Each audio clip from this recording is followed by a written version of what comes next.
Selamat datang. Kita berjumpa kembali pada seri belajar interaktif belajar terlanjut. Saya Dani Haryanto dengan dosen pembimbing Renggas Mara Eskom UCA. Kali ini kita sampai pada praktikum 5 yang membahas tentang writing explicit cursor. Tujuan pembelajarannya mengetahui perbedaan antara sebuah implicit dan explicit cursor, mengetahui kapan dan mengapa menggunakan explicit cursor, menggunakan sebuah variabel PL_SQL record, dan membuat sebuah cursor untuk look for. Tentang cursor, setiap SQL statement yang dijalankan oleh Oracle Server memiliki cursor masing-masing yang berasosiasi macam cursor. Pertama, implicit cursor dideklarasikan untuk semua DML dan PL_SQL select statement. Explicit cursor dideklarasikan dan diberi nama oleh programmer.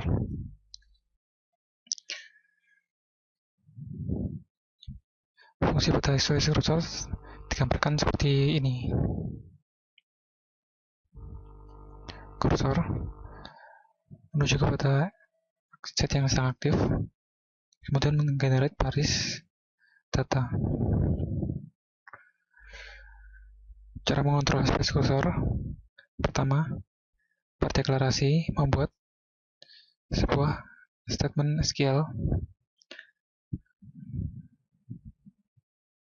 kemudian pada open mengidentifikasi set yang sedang aktif. Para fetch meload baris ke dalam variabel, kemudian mengecek baris yang ada. Jika baris ditemukan, maka berlanjut ke close. Jika tidak, maka berlanjut ke fetch lagi. Hal ini akan berulang. Para close akan menghasilkan set yang sedang aktif dihasilkan sebagai baris.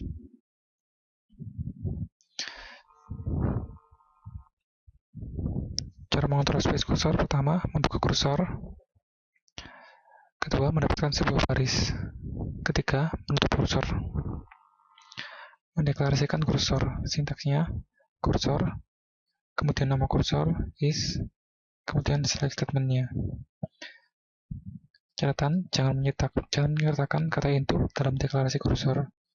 Jika dibutuhkan untuk memproses baris dalam rutan spesifik, gunakan order by dalam query.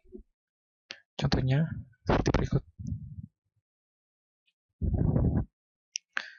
Cara membuka kursor, sintaksnya open, kemudian nama kursor. Membuka kursor untuk menjalankan query dan mengidentifikasi state yang tidak aktif. Jika query tidak menghasilkan baris, tidak ada exception yang dibangkitkan. Menggunakan atribut kursor untuk menguji hasil setelah di fetch. Memperoleh data dari kursor atau fetching. Sintaksnya fetch, nama kursor, into, variable atau nama record.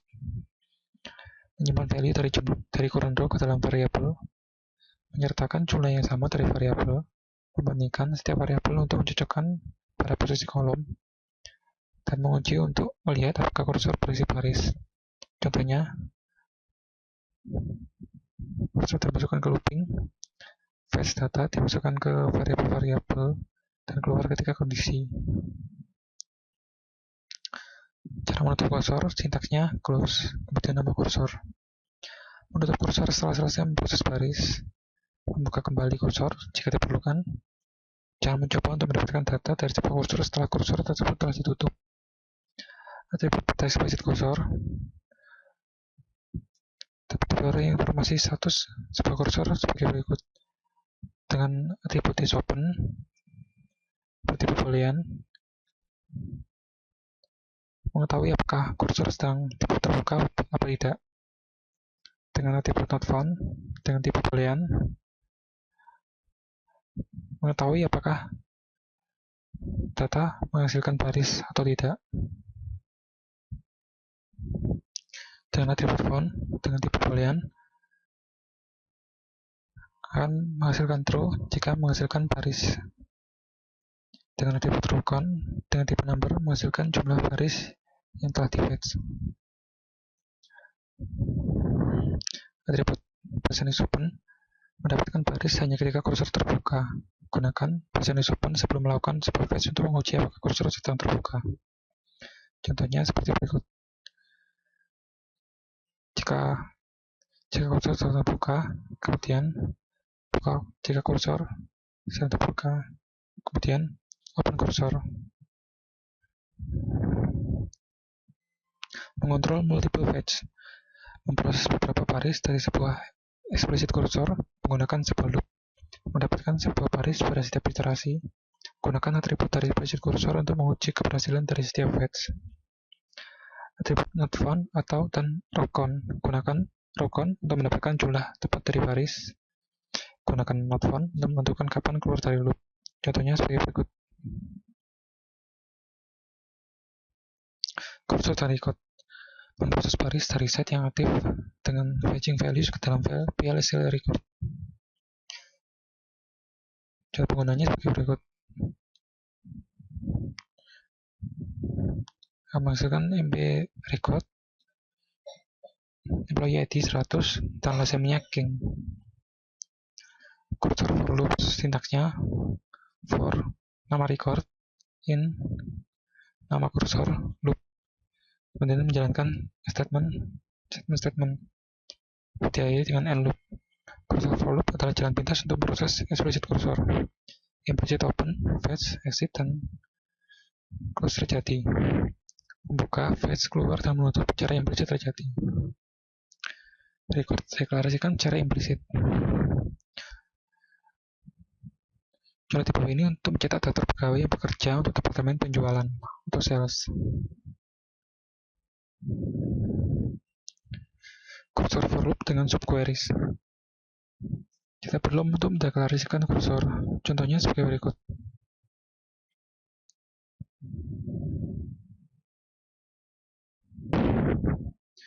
Kita berlanjut pada latihan soal. Untuk soal pertama, jalankan script berikut untuk membuat tabel baru dengan nama TopDocs yang menyimpan gaji atau salary dari pegawai. Sintaksnya create table top_docs dengan kolom salary bertipe number berukuran 8,2.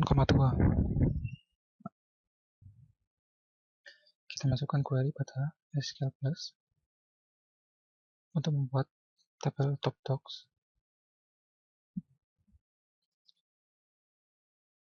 Create baru tabel telah dibuat. Berhasil dibuat.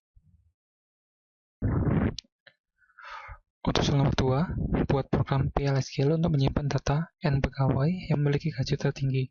Misal, N diinputkan nilainya sama dengan 5, berarti menampilkan 5 pegawai yang memiliki gaji tertinggi.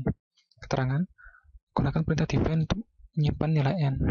Dapatkan nilainya pada blok PLSQL melalui variabel substitusi iSQL+. Jika dua pegawai memiliki gaji yang sama, maka nilai gaji cukup disimpan sekali saja. Simpan nilai gaji dalam tabel top_docs. Uji program dengan masukkan nilai N yang tidak umum, misal N sama dengan 0 atau N sebelum diisi dengan nilai gaji tertinggi. Kita masukkan kode pada iSQL Plus.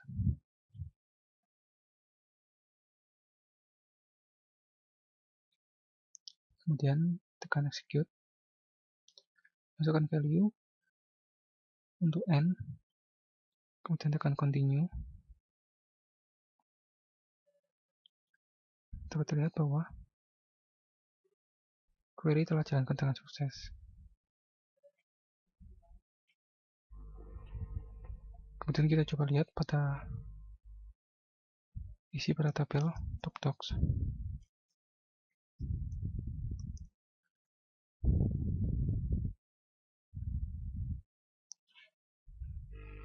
Lihat bahwa salary terisi dengan 5 gaji tertinggi dari pegawai.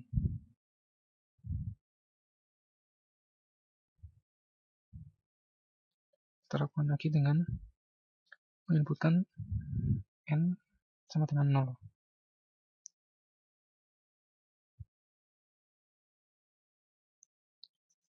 Lalu kita coba lihat pada tabel TopDocs. Tabel TopDocs kosong. Untuk soal nomor 3, buat program PLSQL untuk menampilkan data pegawai, last name, salary, dan manager ID yang bekerja di departemen tertentu. Tentukan nomor departemennya, letakkan pada variabel substitusi. Jika gaji pegawai kurang dari 5.000 dan jika manajer IT sama dengan 01 atau 124, tampilkan pesan last name, gaji perlu dinaikkan. Jika tidak, tampilkan pesan last name, gaji tidak perlu dinaikkan. Keterangan, ketik set echo off supaya tidak perlu menampilkan kota PLSQL setiap kali menjalankan program. Kita masukkan programnya pada ISQL Plus.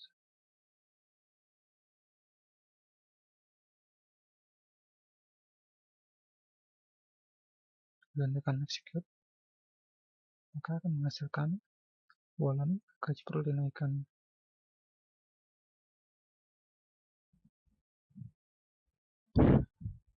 Sekian pembahasan materi kita kali ini. Kita bertemu lagi pada materi selanjutnya. Terima kasih.